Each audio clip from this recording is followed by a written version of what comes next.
Okay, so welcome to the session on health economics and healthcare finance. I hope all of you are doing well. So let's start off with health economics and health finance. Health economics and health finance form a very basic component, very important component of the overall health system. Now, there are some basic definitions that you need to know before we delve into it. And I'm not going to go into the details of health economics or health finance. I'll just tell you the tools that you need as an entrepreneur, which is primarily budget development and some things that are associated with it. Those are the key things you require if you are to build a startup.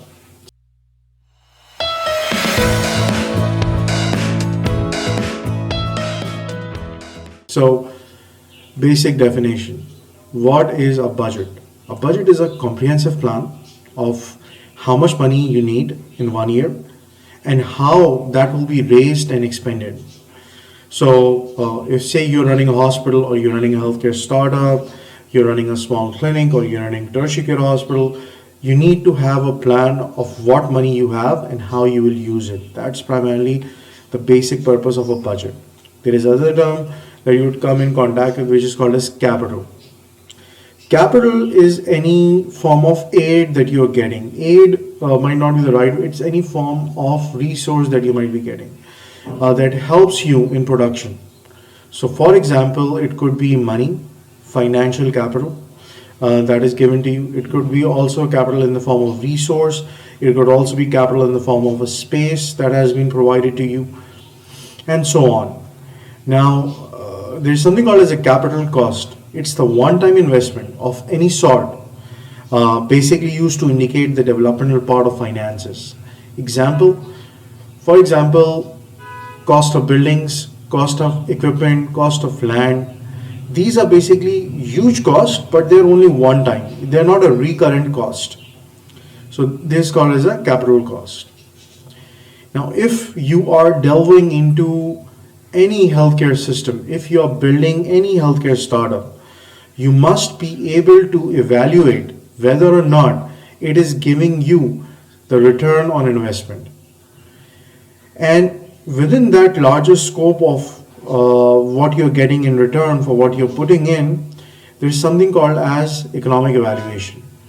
An economic evaluation basically is a comparative analysis of alternative courses of actions in both cost and consequences. And there are certain types of economic evaluations. For example, sometimes we do cost benefit analysis. Sometimes we do cost effectiveness analysis. Cost benefit analysis is that we are looking at the monetary benefit that we get as a result of running the healthcare startup. That's the cost benefit analysis. The cost effectiveness analysis, on the other hand, is what is the improvement in health outcome we are bringing because of the healthcare startup, because of the healthcare intervention, because of the hospital that we have built. There is another term called as effectiveness, which is the extent to which a specific intervention produces when it is deployed in the field, it produces the intended effect that we want. So, in essence, effectiveness is a very economic term, but when we look at it in health context, we say what is the improvement in health outcome that we are getting because of this intervention or because of this startup. So, there is another term that you will come across, which is cost. It is basically the price of anything that you put into the system, put into the startup. Cost benefit analysis, like I already discussed, it's a comparison of cost. For example, say I'm putting in $100. So what is the return on investment I'm getting in terms of money? That's one. The other is cost effectiveness analysis. Cost effectiveness analysis is basically what is the improvement in health outcome I'm seeing, what is the number of lives that I'm saving because of this intervention, because of this startup. There is another term that you come across which is called as demand. Demand is basically it's the needs that are expressed by individuals or communities. So, for example, there are two things. There is one thing is need and the other thing is demand. Need is that, say, I am hungry and I require food. That's my need. Demand is that I'm going to demand the most expensive food based on the money that I have. So, demand is directly related with the purchasing power of the individuals or the communities. Need, on the other hand, is something that is a requirement for them to run the regular activities of their livelihood. Efficacy and effectiveness, and then equity. So, first look at efficacy. Efficacy is the extent to which a specific intervention, procedure, regimen, or service produces the intended result under ideal conditions. That's very important. Whenever we are assessing economically, or even in a trial, in a randomized controlled trial, when we are assessing whether or not this intervention works, we look at the efficacy in a controlled environment, and then we look at the effectiveness. And effectiveness trials are basically, we look at the intervention when it is being applied in the real world scenario. There is another term which is called as efficiency senior. It is basically says you get the maximum output of a given input.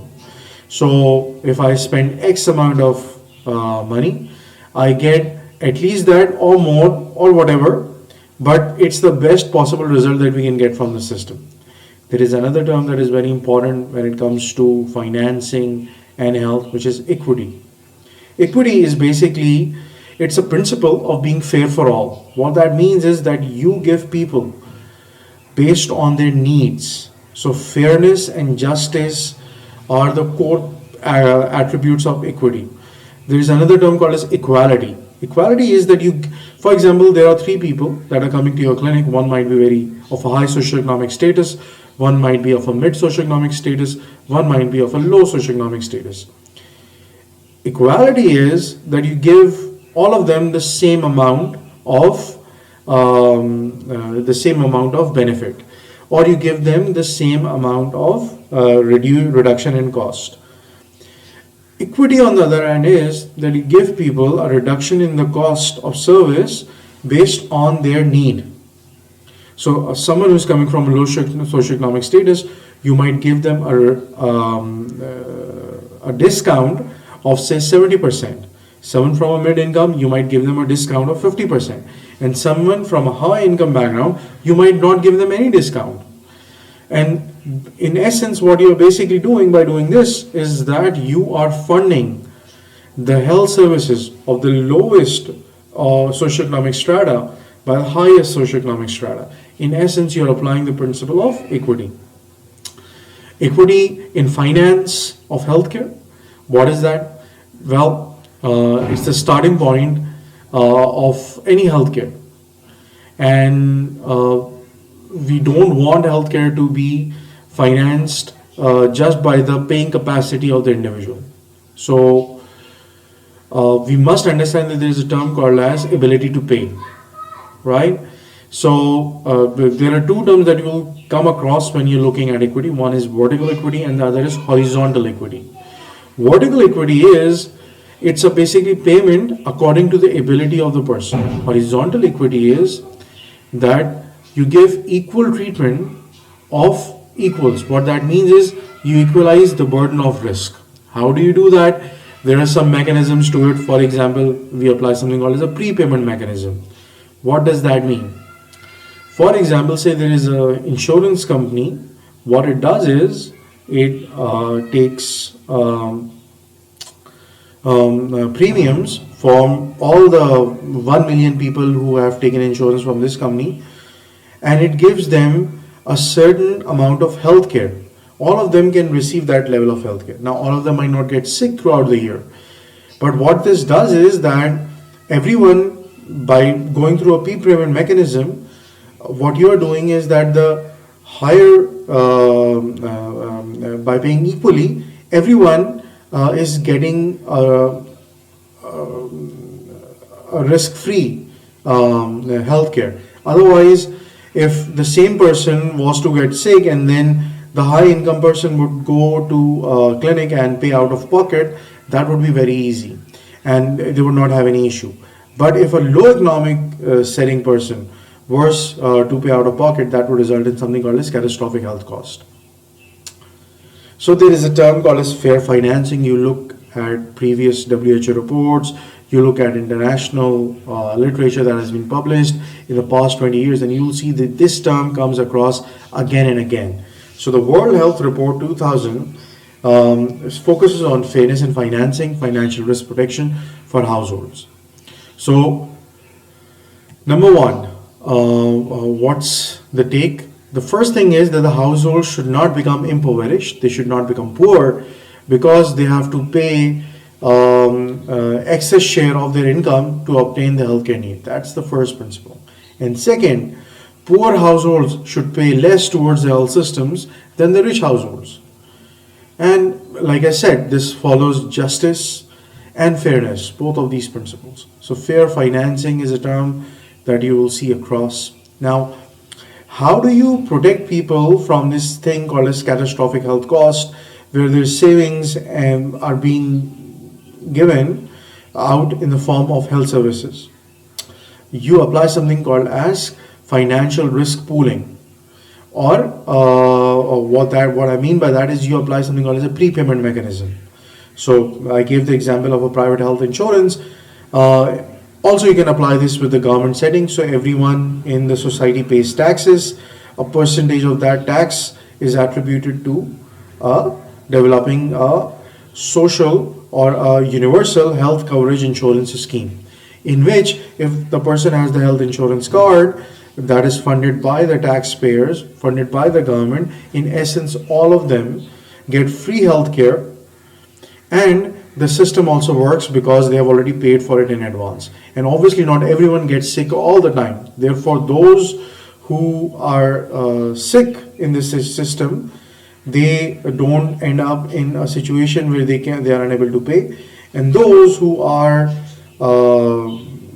say healthier, they basically pay up for those who are very sick. In essence, and in the longer term, they are basically paying for themselves, because when they get old, when they get sick, someone else would be paying for them.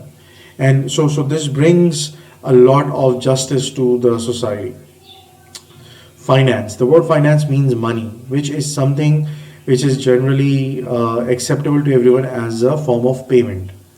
So money, we as humans have been working with one another, doing business for the past 10,000 years. Initially, we would trade things for things, called as the barter system. Then we developed other systems, initially coins, and then we moved towards more along the lines of cash-based payment, and then now we are in the era of digital payment and blockchain-based payment mechanisms. What we are seeing in health finance is that you need a form of payment that is acceptable to the service provider, that is acceptable to the payer, and that has universal acceptability. Now, in order to achieve that, what we basically see is every country has printed notes. Those printed notes have the backing of the state bank of that country, and the stronger the economy of that country, stronger is the state bank. So this in essence is the world of finance. But applying it in healthcare context and applying the money matters in healthcare context, there are major types of healthcare financings when we look at health. So first of all, number one, it could be the government. So let me just take out the pointer so that it helps you out. So say first thing is,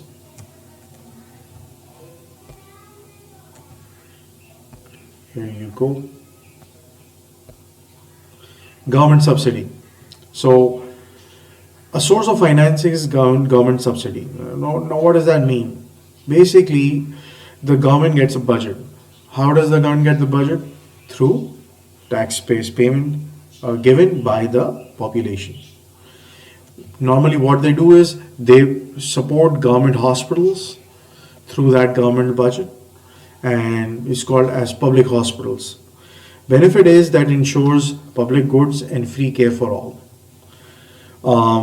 Issues of this is that in low socioeconomic countries, in LMIC countries, low and middle income countries, LMIC, there is a lot of corruption, there is a lack of transparency, and there is a lot of spillage of these funds. Eventually, all of these funds are basically not reaching the primary beneficiary, which is the patient.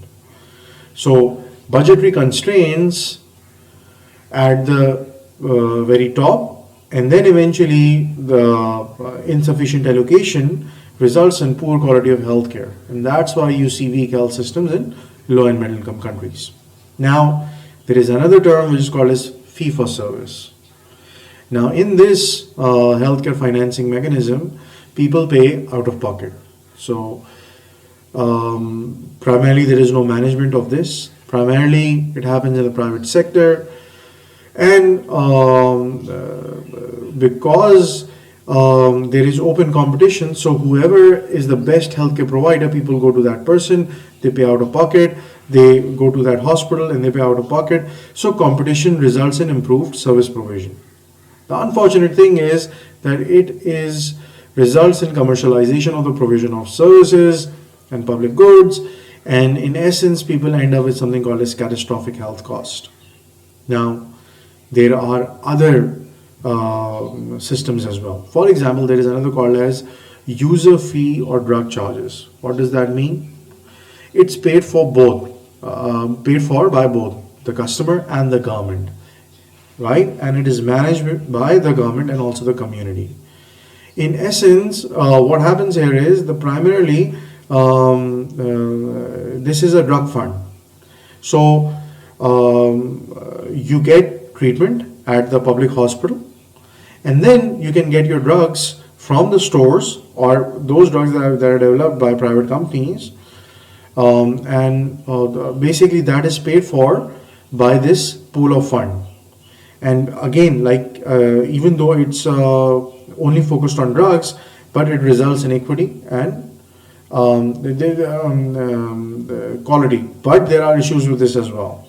Why? Because at times you might not have the quality of drugs that you're going for, or also you might end up with the government subsidy not covering the whole cost. So those are the issues. Another thing is community financing. Community financing is that the community pays yearly, and then the government also subsidizes healthcare. So it's done mostly at the level of the community and the government.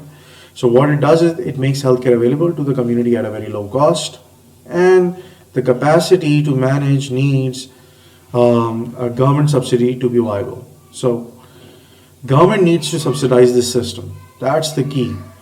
Healthcare provision is primarily done at the level of public facilities. There's another system called as social insurance. Social insurance, what it does is that yearly premiums are based on the principle of solidarity. So in essence, like I said, it's basically uses the taxpayers' money to fund healthcare at the public hospitals. So healthcare is available to the community at low cost. Issues are that the capacity to manage needs a large subscription to be viable. So a lot of people need to be involved in this. If the taxpayers are very few, if people are not paying taxes, then basically dissolves the whole system. Another way of healthcare financing is employer salary. What that means is, so that if someone works in a certain company, then that company basically gives them some form of health coverage, sometimes with the support of social security organizations, sometimes directly. It mostly happens in private sector. What it does is all workers are covered and they receive care at the time of the need. And the choice of the provider is limited in this case because only few hospitals are then covered by the private equity firm. Now, there's another thing called as insurance, which I think is the most important, in which yearly premiums are paid at by the individuals, and that results in them getting health care, and mostly it's being managed by private insurance companies, and they can get health care both at the public and the private hospitals. Healthcare is available, and there is equity and quality. The issues might arise because a lot of people might not be able to pay the premiums. So, in essence, what I'm saying is the best way is a social insurance mechanism in which people are paying taxes and the government is giving them that coverage using insurance. So these are some of the types of healthcare financing by source of financing that we see across in health sector. There might be many more. For example, apart from like we talked about DRGs, there could be other mechanisms such as capitation, or there could be other mechanisms in which, say, the community is more in line with the is the major payer compared to the government. But these are the major categories, these six categories, seven categories that you see here. Now, if you are to build a startup, you need to be able to develop a budget for your startups. Otherwise, it doesn't work. Now, what is budget? It's basically you put in the inputs, you put in the targets, and you put in the money that goes into it. And you develop a plan. And there's something that is said by the great bankers in the US, and they say that you need to build something called as a balance sheet, and the balance sheet need to be structured like a fortress balance sheet. If you have that balance sheet, you and your startup can take the hits of the market, you can survive, and you can make it sustainable. A fortress balance sheet that protects you, reduces your liability, improves your services. So what are the steps of developing a budget? The most logical first step with budget is to review the previous year's budget, and you can get easily previous year's budget from different organizations that are working at your level in the same area. At the same time, what you can do is that you can also start off by working de novo, and de novo budget development starting literally from scratch. You can do that as well, and then you can get it reviewed by experts. Now, assessing the level of expenditure and comparing it with the service target that is set in plan. So you need to see what's the expenditure that is going to come and what are the service targets that you have. Service objectives and targets may require some modification in the light of previous year's performance, allowing for change in emphasis in different areas of service. Now, carefully read through the current year's plan and identify all the activities that could possibly consume the resources. While you prepare a plan aimed at reducing maternal mortality and having reviewed the strategies, or maternal mortality is just given here as an example, you need to carefully review and assign costs to the activities that you have. And what you then do, eventually, you develop something called as line items. You also look at, okay, what is the capital budget, what is the recurrent budget. The capital budget is the one time only, and recurrent cost is associated with the salaries, the drug procurement, and all that.